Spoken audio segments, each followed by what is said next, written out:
Assalamualaikum warahmatullahi wabarakatuh. Alhamdulillahirabbil alamin. Allahumma shalli ala Muhammadin wa ali Muhammadin at-tayyibin at-tahirin wa ashabihil muntajabin. Bapak-bapak, ibu-ibu,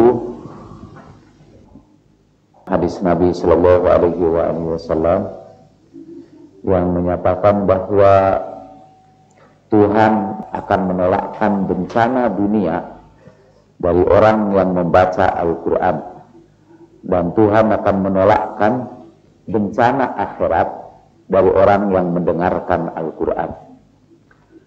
Menolakkan bencana akhirat itu jauh lebih penting ketimbang menolakkan bencana dunia.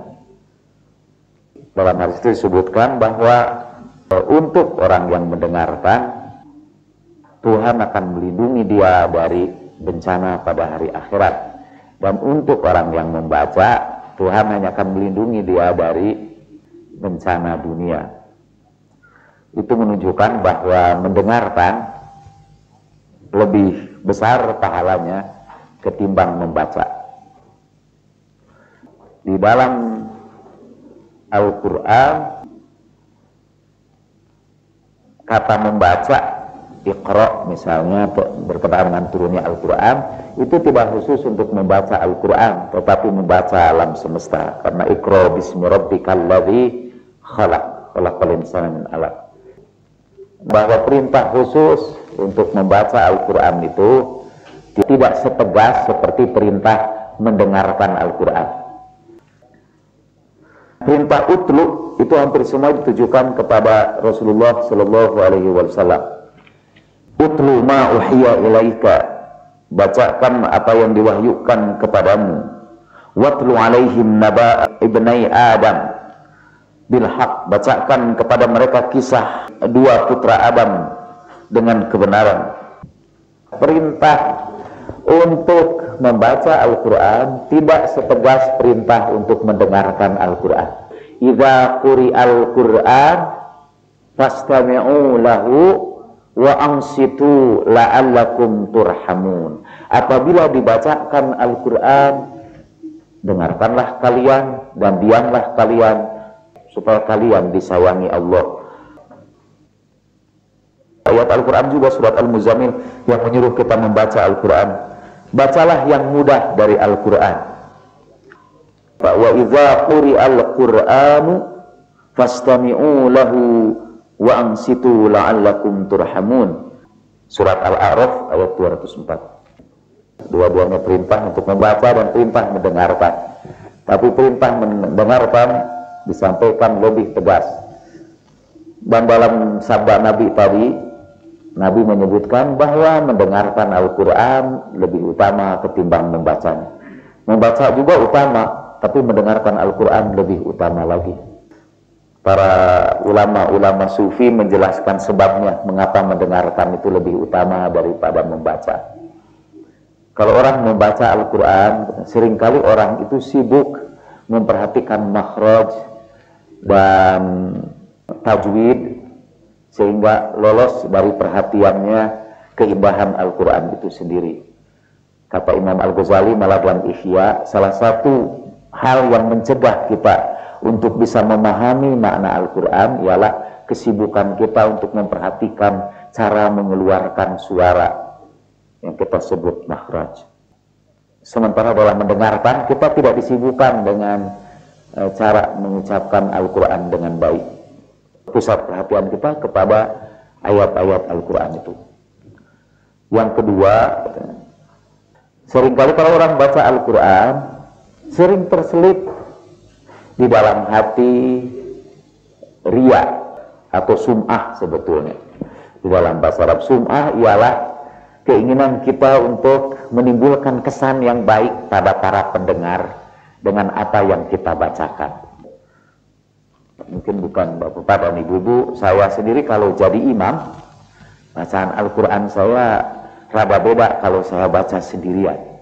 Karena ketika saya baca Al-Quran sebagai imam, saya memikirkan apa kira-kira yang bakal terdengar oleh makmum saya.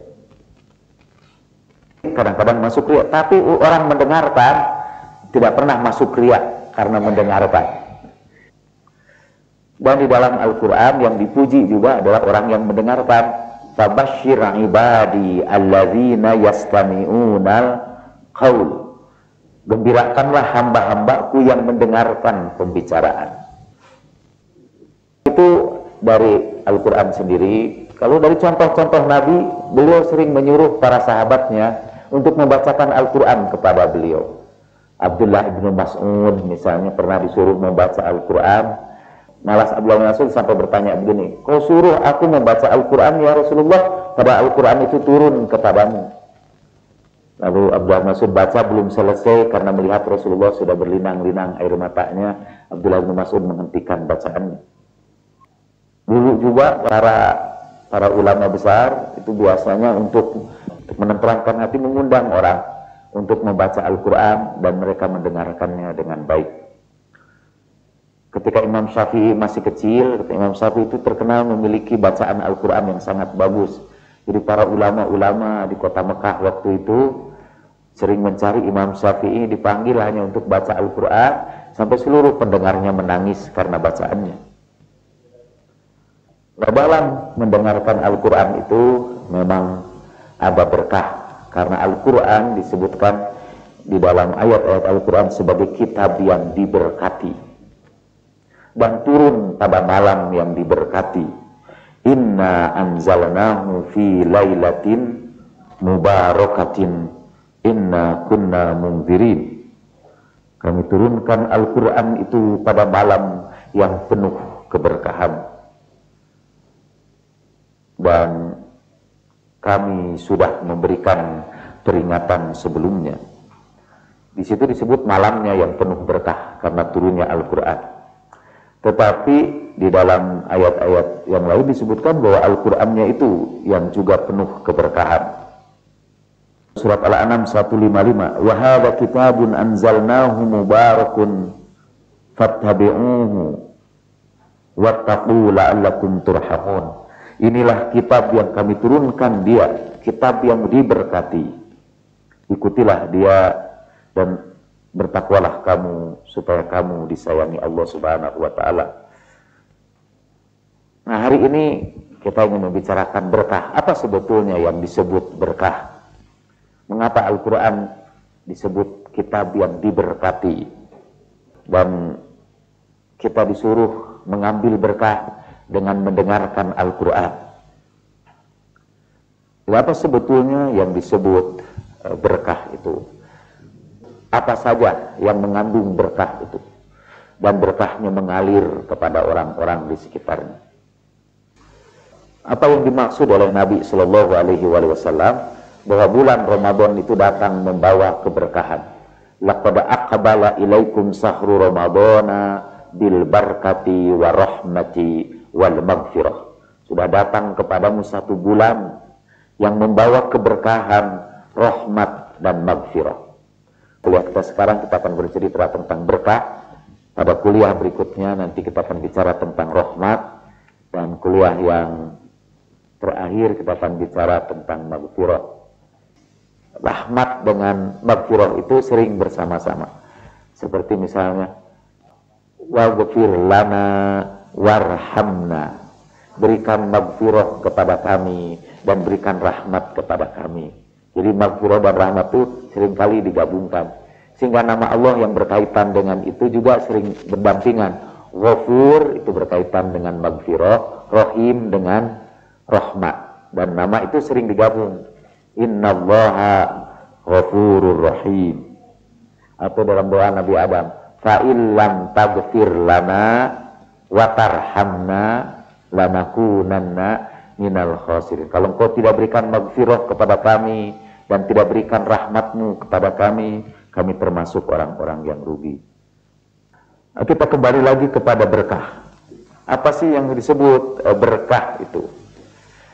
Dalam bahasa Arab, kata berkah itu berasal dari kata baraka, dan itu biasanya dinisbahkan kepada unta yang menelungkup, kemudian cukup lama menelungkup di tempat itu.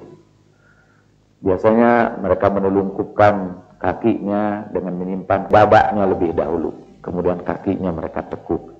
Sehingga karena babaknya yang dirapatkan ke atas tanah itu, maka baba unta itu juga disebut burka. Lalu unta itu menetap lama di satu tempat. Orang-orang Arab biasanya menampung air hujan. Karena mereka seringkali kekurangan air, mereka bangun satu tempat persegi biasanya dari tumpukan tanah yang sangat padat untuk menampung curahan air hujan. Karena kalau air hujan itu tidak ditampung, dia dengan segera diserap oleh padang pasir dan hilang. Tempat penampungan air hujan itu disebut birkah. Satu kata juga dari kata barokah. Nah setelah itu kemudian orang Arab menggunakan kata barkah dengan fathah untuk menunjukkan manfaat yang terus menerus. Kalau ada satu hal yang mendatangkan manfaat yang terus menerus, manfaatnya itu tidak cepat habis. Tidak habis seperti habisnya air hujan yang diserap oleh padang pasir, tapi dia menetap dan bisa dipergunakan untuk terus menerus. Itu mereka sebut itu sebagai berkah atau barkah. Kita terjemahkan ke bahasa Indonesia menjadi berkah. Setelah itu berkah juga berarti kemuliaan. Hal yang mendatangkan kemuliaan disebut membawa keberkahan. Karena itu dari kata barokah itu kemudian kalau ditambah tak jadi tabarokah, itu berarti maha mulia. Dan itu hanya dinisbahkan kepada Allah saja. Seperti dalam kata tabarakalladzi biyadihi malakutu kulli syai'in wa ilaihi turja'un di dalam surat Yasin. Maha mulialah Allah. Sebetulnya Allah adalah zat yang menaburkan kemuliaan. Berkat itu dinisbahkan kepada Allah. Allah lah yang mendatangkan keberkahan itu kepada kita. Dan apa yang sudah Allah berkati, berkat itu menetap pada kita dan kemudian mengalir kepada orang-orang di sekitar kita. Kita dianjurkan untuk memohonkan keberkahan buat rezeki yang akan kita makan. Sebelum kita makan, kita berdoa, Allahumma barik lana fima rozaqtana. Ya Allah, berkatilah apa yang telah kau rizkikan kepada kami. Kita ingin rezeki kita itu diberkati, memperoleh berkat dari Allah Subhanahu wa ta'ala. Kita juga dianjurkan agar memulai pertemuan, atau kalau kita bertemu dengan sesama muslim, kita bukan saja menyebarkan salam, rahmat, tetapi juga keberkahan dari Allah Subhanahu wa ta'ala dengan mengucapkan Assalamualaikum warahmatullahi wabarakatuh. Kesejahteraanlah bagi kalian. Begitu pula kasih sayang Allah dan keberkahannya semoga dilimpahkan kepada kalian. Selanjutnya barakah kemudian diartikan dalam kitab-kitab tafsir disebutkan yang dimaksud dengan barakah adalah al-khairat an-namiyah. Al-khairat an-namiyah artinya kebaikan yang terus-menerus berkembang, kebaikan yang terus-menerus berlimpah. Kata namiyah itu berasal dari kata nama, yanni dalam bahasa Arab modern. Tanmiyah itu artinya development, pembangunan. Jadi al-khairat an-namiyah adalah kebaikan yang terus-menerus berkembang, terus-menerus berlimpah, terus-menerus bertambah. Dan itu kita sebut sebagai barakah. Barakah itu tidak menunjukkan jumlah sesuatu secara kuantitatif, ya. Tidak dikatakan rizki itu penuh berkah karena rizkinya banyak, keuntungannya berlimpah. Tetapi rezeki itu dikatakan penuh berkah karena kebaikan dari rezeki itu berlimpah terus-menerus, bertambah terus-menerus. Misalnya Nabi menjelaskan kata barakah dengan satu peristiwa. Satu saat Rasulullah Shallallahu Alaihi Wasallam membawa uang 2 dirham ke pasar. Beliau bermaksud untuk membeli pakaian barunya. Sebelum masuk ke pasar, beliau menemukan seorang amat, seorang budak belian perempuan sedang menangis di pinggir pasar itu. Ketika Rasulullah menegurnya apa yang terjadi, budak belian itu mengadukan penderitaannya bahwa ia disuruh tuannya untuk belanja di pasar dan uangnya hilang. Lalu Rasulullah berikan uang 1 dirham baginya. Tuannya memberikan belanja pada dia 1 dirham. Ia berikan 1 dirham. Dan beliau masuk ke pasar, beliau beli pakaian dengan 1 dirham itu. Baru saja beliau berada di pintu pasar, keluar dari pasar itu, ada seorang yang hampir telanjang berkata, "Man kasani kasahullah." Siapa yang beri pakaian kepadaku, mudah-mudahan Allah berikan pakaian juga kepadanya. Lalu Rasulullah memberikan pakaian itu kepada orang yang telanjang. Ketika Rasulullah melanjutkan perjalanannya, beliau ketemu lagi dengan budak itu, masih menangis juga. Walaupun dia sudah membeli belanjaannya, ia bercerita bahwa ia takut pulang ke rumahnya karena pasti tuannya akan memarahi dia, akan menghukum dia, akan menyiksa dia. Maklumlah nasib budak belian waktu itu yang tidak punya hak asasi. Hak asasi manusia itu kan mereka tidak dianggap sebagai manusia. Kata Rasulullah, kalau begitu saya antar kamu untuk menemui majikan kamu, majikan tuan kamu. Rasulullah antar budak belian itu. Di dalam berjanji itu yang sering kita baca, Rasulullah digambarkan orang yang sangat rendah hati, karena Rasulullah itu tidak malu untuk berjalan bersama budak belian, manusia yang dianggap paling hina di tengah-tengah masyarakat. Itu beliau mau. Dalam peristiwa itu pun beliau mengantar budak belian itu, kemudian datang ke rumah majikannya. Beliau mengetuk pintu dan mengucapkan salam, "Assalamualaikum warahmatullahi wabarakatuh." Tidak ada jawaban dari dalam. Rasulullah ucapkan 2 kali, tidak ada jawaban. Ketiga kali baru ada jawaban dari dalam. Rasulullah bertanya, "Mengapa kamu jawab salamku dengan sangat terlambat?" Kata yang punya rumah, "Kami tahu ya Rasulullah bahwa itu salam engkau, dan kami menunggu supaya engkau mengucapkan salam itu 3 kali, supaya kami penghuni rumah diberkati dengan salam kamu sampai 3 kali. Salam itu kan doa. Assalamualaikum warahmatullahi wabarakatuh. Semoga kesejahteraan, kasih sayang Allah dan keberkahannya dilimpahkan kepada kamu." Itu doa Rasulullah, itu luar biasa. Kalau itu mereka tunggu sampai Rasulullah mengucapkannya 3 kali. Rasulullah beritahukanlah bahwa apa yang terjadi pada budak itu. Lalu karena terharunya, orang yang punya budak itu berkata, "Ya Rasulullah, di hadapan engkau aku ingin engkau saksikan bahwa budak itu merdeka karena Allah. Saya bebaskan dia karena Allah."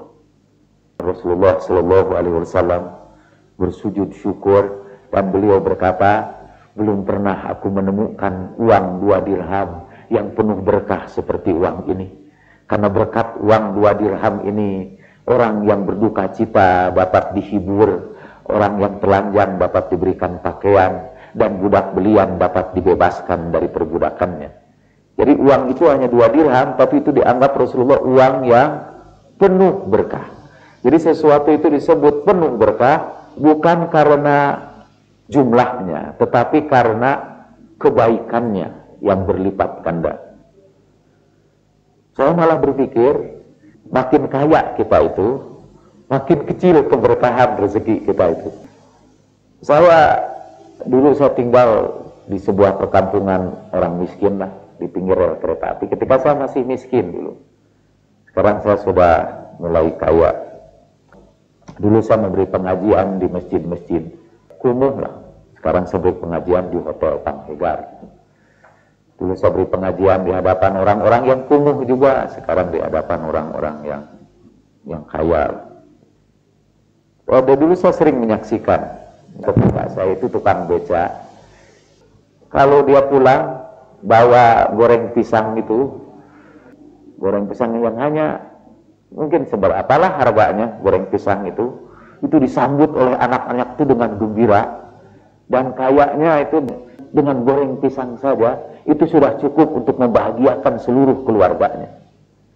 Sekarang ini setelah saya kaya, saya mendengar ada seorang ibu, termasuk ibu yang terkaya di Indonesia ini, dia mengadu kepada saya, mengeluh, dia ingin memberikan hadiah buat bapak. Hadiah apa kira-kira yang bisa membahagiakan bapaknya itu? Karena bapaknya itu duit udah banyak dia. Jadi kalau dikasih duit lagi udah tidak bahagia lagi.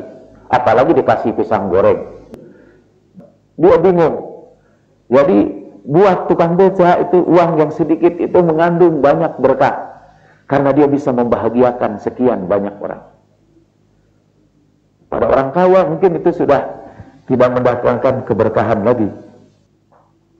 Saya pernah datang di Jakarta, itu kan ada Hollywood, planet Hollywood ya. Di situ itu ada makan dengan salad segala macam. Ada 3 orang kawan saya lah, saya traktir, saya bilang makan di situ. Saya setelah itu bayar sekitar 250.000 rupiah. 250.000 rupiah itu hanya mengenyangkan 4 orang saja.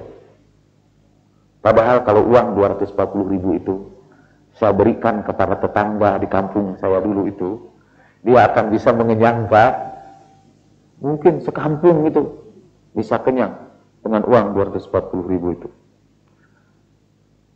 Itu berarti uang yang saya berikan kepada orang kampung itu mengandung lebih banyak berkah ketimbang uang yang saya makan sendiri beserta keluarga itu. Jadi yang disebut barakah adalah al-khairat an-namiyah. Jadi kebaikan yang terus berlimpah. Saya ingin mulai dengan membicarakan berkah di dalam Al-Quran.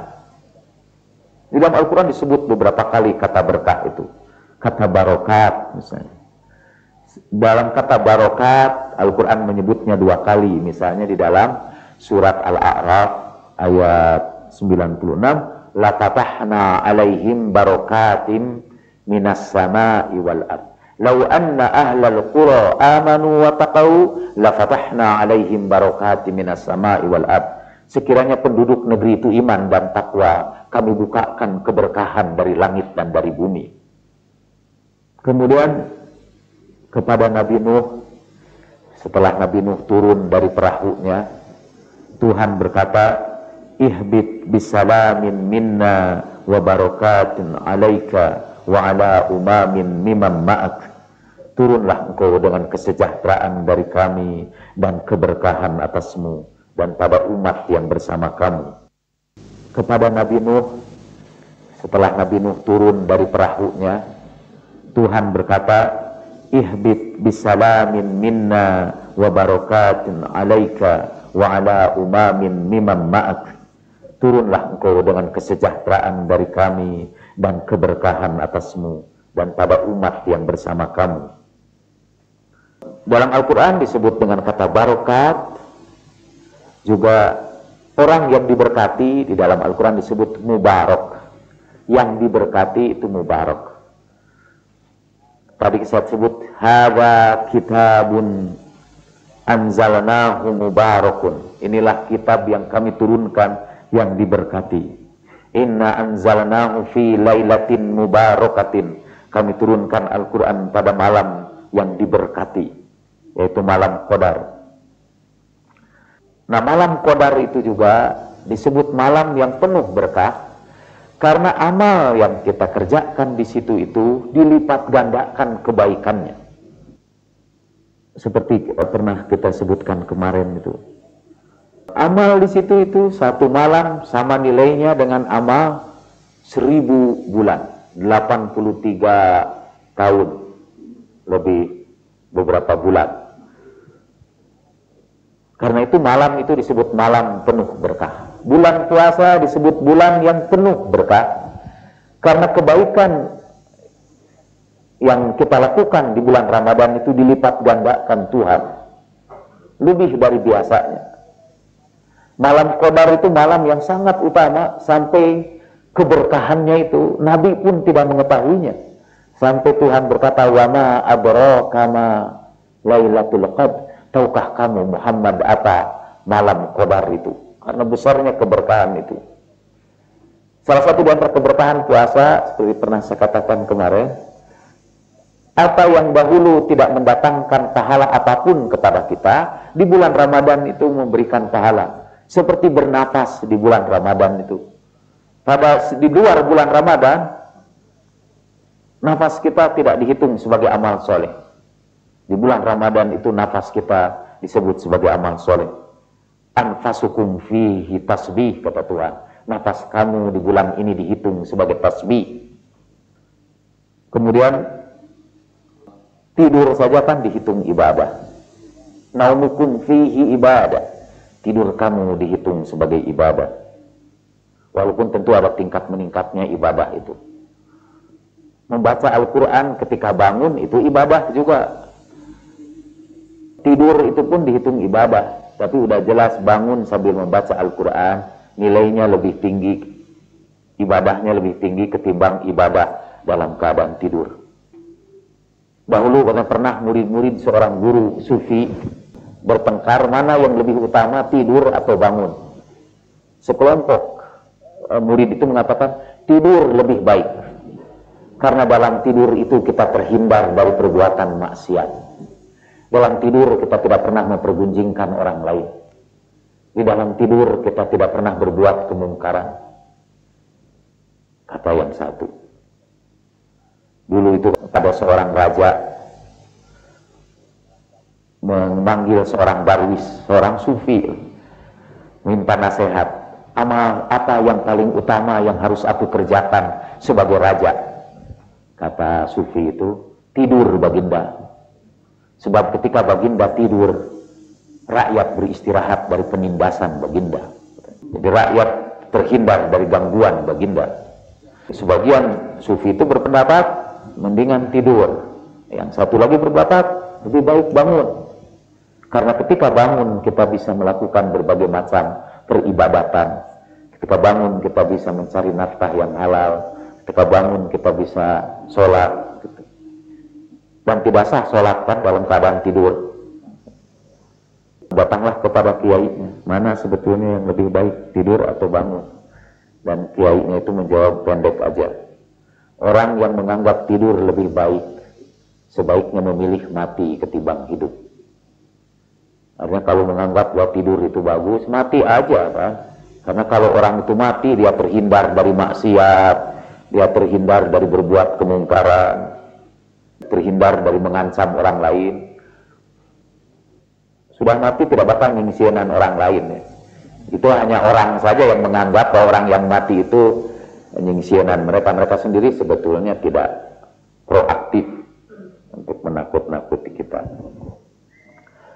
Kembali lagi, di dalam Al-Quran yang diberkati itu bisa waktu. Misalnya seperti malam Qadar. Inna anzalnahu fi lailatin mubarakatin. Dalam surat Ad-Dukhan, surat 44 ayat 3. Bisa juga yang diberkati itu tempat. Yang penuh berkah itu tempat. Seperti kemarin ada yang bertanya di antara para bapak tadi itu.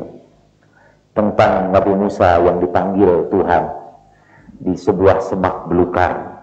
Itu terdapat dalam surat Al-Qasas, surat 28 ayat 30. Falamma ataha, ketika Musa sudah sampai di semak belukar di puncak bukit itu, nudiya min syati'il wadil aiman, dia dipanggil dari arah lembah sebelah kanan, fil buq'atil mubarakah, dalam satu tempat yang penuh keberkahan,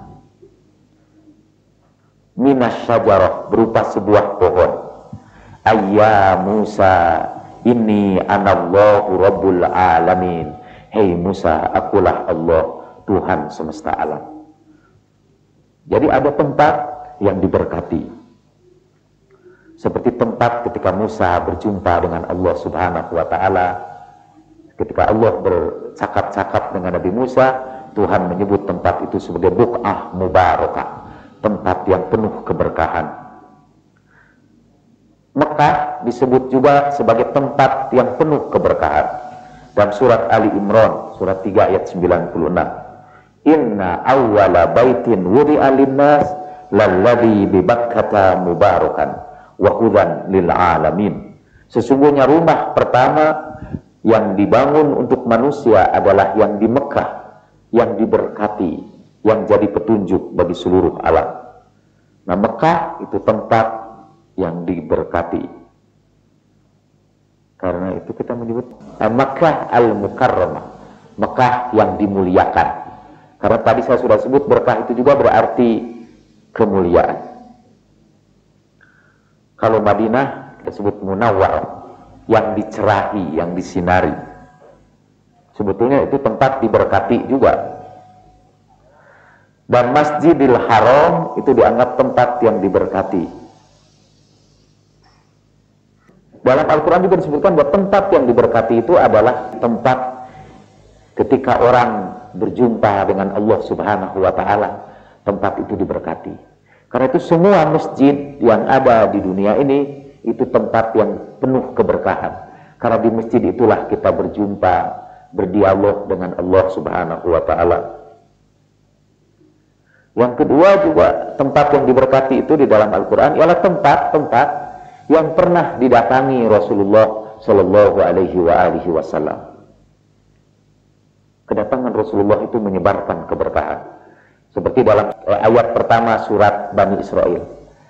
Subhanalladzi asra bi abdihi lailan minal masjidil harami ilal masjidil aqsa alladzi barakna haulah. Maha suci dia yang menjalankan hambanya dari Masjidil Haram ke Masjidil Aqsa yang kami berkati sekitar dia. Dan dia itu menurut para ahli tafsir menunjuk kepada Rasulullah Sallallahu Alaihi Wasallam. Sebab kalau menunjuk kepada dua masjid itu, ayatnya harus berbunyi Allazi barakna haulahuma, yang kami berkati di sekitarnya.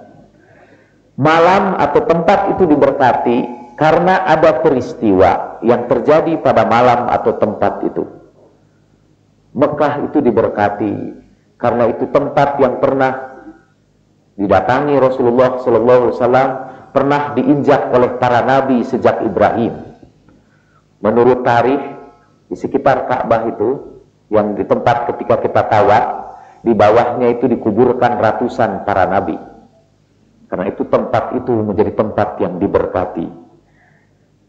Malam Lailatul Qadar juga diberkati karena pada waktu itu terjadi peristiwa besar, yaitu turunnya Al-Quranul Karim. Al-Quran itu juga penuh berkah karena dia berasal dari Tuhan yang tabarakalladzi biyadihi malakutu kulli syai'in wa ilaihi turja'un. Jadi khusus tentang tempat dan waktu itu bisa diberkati karena ada peristiwa yang berkaitan dengan tempat dan waktu tersebut. Bulan Ramadan juga itu bulan yang diberkati karena waktunya. Kemudian di dalam Al-Quran bukan saja tempat dan waktu yang diberkati, juga orang. Kata mubarak artinya yang diberkati. Mubarak itu bisa dinisbahkan kepada tempat seperti di bab kata mubaraka. Bisa dinisbahkan kepada malam fi lailatin mubarakatin. Bisa dinisbahkan kepada orang. Misalnya di dalam surat Maryam, surat 19 ayat 31.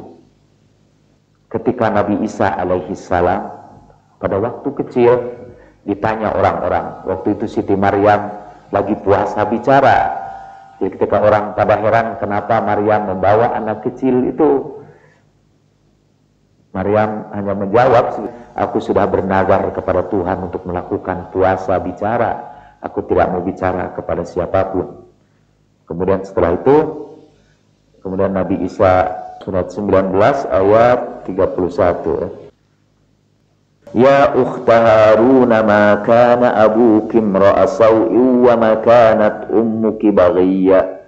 فأشارت إليه قالوا كيف نكلم من كان في المهد صبيا قال إني عبد الله آتاني الكتاب وجعلني نبيا وجعلني مباركا أينما كنت وأوصاني بالصلاة والزكاة ما دمت حيا وبرا بوالدتي ولم يجعلني جبارا شقيا.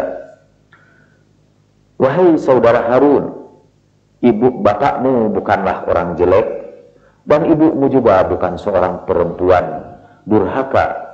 Kenapa engkau datang bawa anak kecil seperti itu? Lalu Maryam memberikan isyarat supaya orang-orang itu ngomong kepada bayi itu. Lalu mereka berkata, bagaimana mungkin kami bicara kepada orang, kepada bayi yang masih berada dalam ayunan? Bayi itu bicara, aku hamba Allah. Telah Allah berikan kepadaku Alkitab dan telah Allah jadikan aku sebagai nabi. Dan Allah jadikan aku yang diberkati, mubarakan, dimanapun aku berada. Dan ia berwasiat kepadaku untuk menjalankan sholat, zakat selama aku hidup dan berkhidmat kepada ibuku. Atau orang yang membantah dan durhaka. Wassalamu alayya yawma wulidtu wa yawma amutu wa yawma ub'atsu hayya. Sejahteralah aku pada hari dilahirkan, pada hari aku mati, dan pada hari aku dibangkitkan kembali. Kalau berdasarkan ayat ini, orang yang diberkati adalah orang yang di situ disebutkan selalu memelihara sholat, memelihara zakat, dan yang berkhidmat kepada orang tuanya, khususnya kepada ibu. Di dalam Al-Quran, kita berkhidmat kepada bapak itu perbuatan baik, tapi lebih baik lagi berkhidmat kepada ibu. Karena Al-Quran menyebutkannya secara khusus tentang ibu. Karena itu tidak salah orang tua dulu yang memberikan nasihat kepada kita kalau kita ini selalu salah saja atau selalu gagal saja. Kalau bahasa Jermannya selalu netes semplek, nincak, semplak. Itu orang tua dulu menganjurkan, datanglah, bersimpuhlah kepada orang tuamu. Mintakan doa mereka, minta maaf kepada mereka. Karena berkhidmat kepada orang tua adalah wasilah yang akan membuat hidup kita diberkati. Jadi dengan memelihara sholat, memelihara zakat, dan berkhidmat kepada orang tua, kita akan diberkati pada hari kita dilahirkan, pada hari kita meninggal dunia, dan pada hari kita dibangkitkan kembali. Yawma ub'atsu hayya. Itu beberapa penjelasan tentang berkah. Satu lagi dalam surat 23 ayat 29. Kalau kita ingin tempat kita diberkati, rumah kita ingin penuh berkah, menurut Al-Quran kita harus berdoa, Rabbi anzilni munzalan mubarakan wa anta khairul munzilin. Tuhanku, tempatkanlah aku pada tempat yang diberkati, karena engkaulah sebaik-baiknya yang menempatkan orang. Sebagian ulama berpendapat menafsirkan bahwa itu dimaksudkan ketika kita nanti diturunkan ke lubang lahat, masuk ke alam barzakh, kita harus berdoa agar kita dimasukkan ke alam barzakh itu pada tempat yang diberkati. Karena itu kalau kita, bapak-bapak atau ibu-ibu, mendatangi jenazah, berkunjung kepada orang sudah meninggal dunia, di hadapannya kita harus berdoa begini, Allahumma inna hadal mustajab baina yadaika abdun min ibadik aw amatun min imaik, Allahumma anzilhu munzalan mubarakan wa anta khairu munzilin bih. Ya Allah, ini yang terbungkus di hadapanmu ini adalah hamba-Mu jua. Berkatilah tempat turunnya itu, karena Engkaulah yang sebaik-baiknya menurunkan orang. Wa anta khairu munzilin bih. Allahumma in kana salihan fadha'if hasanatihi. Kalau dia ini termasuk orang yang baik, lipat gandakanlah segala kebaikannya. Dan kalau dia ini orang yang berdosa, fatajawaz an sayyi'ati, maafkanlah seluruh kesalahannya. Untuk yang mati pun kita harus mendoakan keberkahan. Kita juga harus mendoakan keberkahan buat orang yang baru menikah, kan? Barakallahu laka wa jama'a bainakuma fil khairi was sa'adah. Semoga Allah memberkati pernikahan kalian, dan semoga Allah menghimpunkan kalian dalam kebaikan dan kebahagiaan. Itu doa untuk orang yang mau menikah. Atau barakallahu laka fi ahlika wa malik. Semoga Allah memberkati engkau dalam hartamu dan dalam keluargamu. Pada orang yang menikah pun kita doakan supaya memperoleh keberkahan. Nah, sekarang ingin membacakan beberapa hadis tentang keberkahan. Tadi ayat-ayat Al-Quran yang berkaitan dengan keberkahan. Kepada orang yang pulang naik haji, biasa kalau di negeri Arab, mereka menyambutnya dengan ucapan mabruk. Mabruk. Mabruk artinya semoga diberkati. Semoga hajinya itu mendatangkan keberkahan yang banyak atau mendatangkan kebaikan yang banyak. Sebelum saya membacakan beberapa hadis, jadi tadi ada orang yang diberkati Tuhan. Dan dimanapun dia berada, dia menyebarkan keberkahan kepada orang-orang di sekitarnya. Dan karena itu kita bisa mengambil berkah daripadanya. Jadi keberkahan itu sesuatu yang berlipat ganda lebih daripada yang seharusnya. Kalau air minum itu melepaskan dahaga saja, itu air minum itu tidak kita sebut mengandung berkah. Tapi kalau air minum itu bukan hanya melepaskan dahaga, tapi juga menyembuhkan penyakit kita, air itu dikatakan penuh berkah. Air Zam-Zam adalah air yang penuh berkah. Karena kata Nabi, orang yang meminum Zam-Zam akan memperoleh apapun yang diniatkannya. Kalau orang minum Zam-Zam, dia bukan saja akan memperoleh air untuk melepaskan dahaganya, tetapi juga akan memberikan ilmu kepadanya, akan memberikan rezeki yang berlimpah. Kan kalau kita minum Zam-Zam, doanya Allahumma ja'alhu ilman nafi'a wa rizqan wasi'a wa syifaan min kulli da'in wa saqam. Ya Allah, jadikanlah air ini sebagai ilmu yang bermanfaat, sebagai rizki yang luas, dan sebagai penyembuh untuk segala penyakit.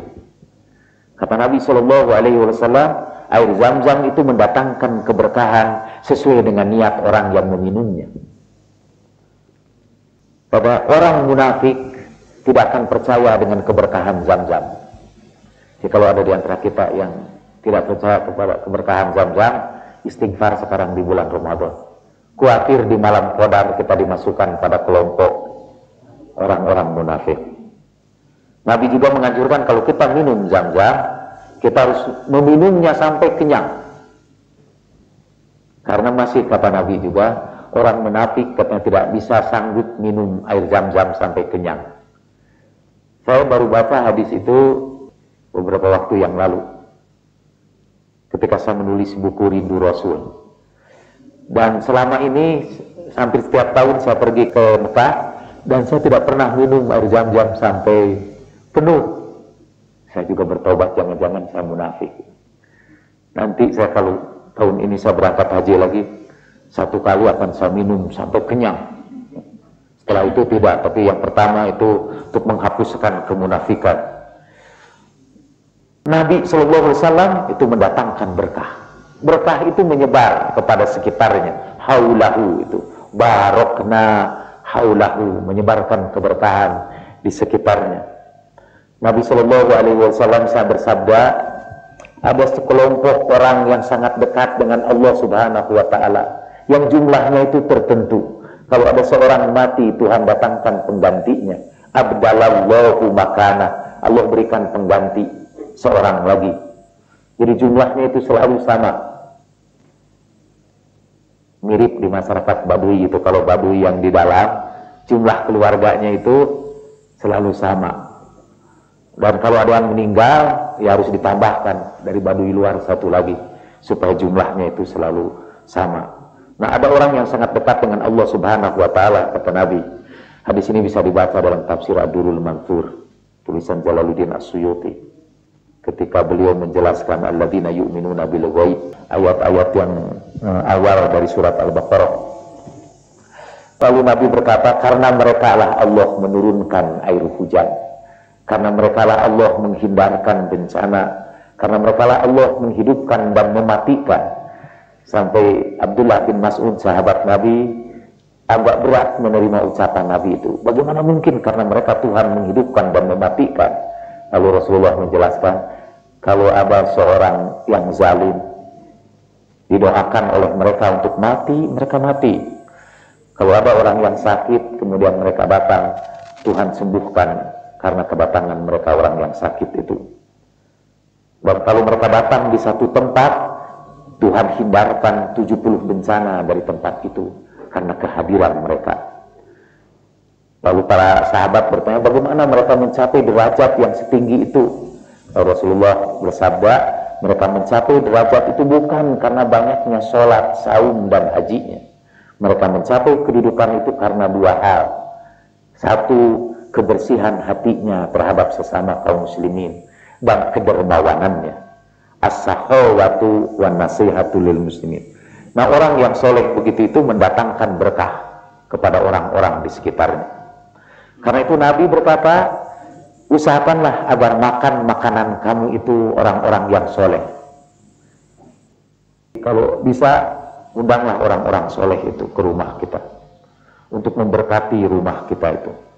Imam Nawawi di dalam Syarah Muslim menjelaskan satu peristiwa ketika Anas bin Malik atas perintah ibunya mengundang Rasulullah datang ke rumahnya. Kemudian Rasulullah dijamu makanan. Setelah itu Rasulullah minta ada air, serahkan air itu kepada Rasulullah dalam waskom. Lalu Nabi mencelupkan jari jemarinya di situ dan mencipratkan sudut-sudut rumah itu. Setelah itu beliau bertanya, di mana tempat kalian sholat di rumah ini? Tunjukkanlah tempat sudut rumah. Lalu beliau salat di situ. Fi ghairi waktu sholat, kata dalam Sahih Muslim. Bukan pada waktu sholat. Nabi sholat di situ. Sampai para ulama berdebat, sholat apa ini? Nabi itu. Ada yang menyebut ini sholat Nabi itu syukrut ta'am, bersyukur karena sudah makan. Ada yang menyebut ini sholatnya sholat melatih yang punya rumah. Jadi untuk bagaimana caranya sholat, katanya begitu. Jadi ini sholat pendidikan.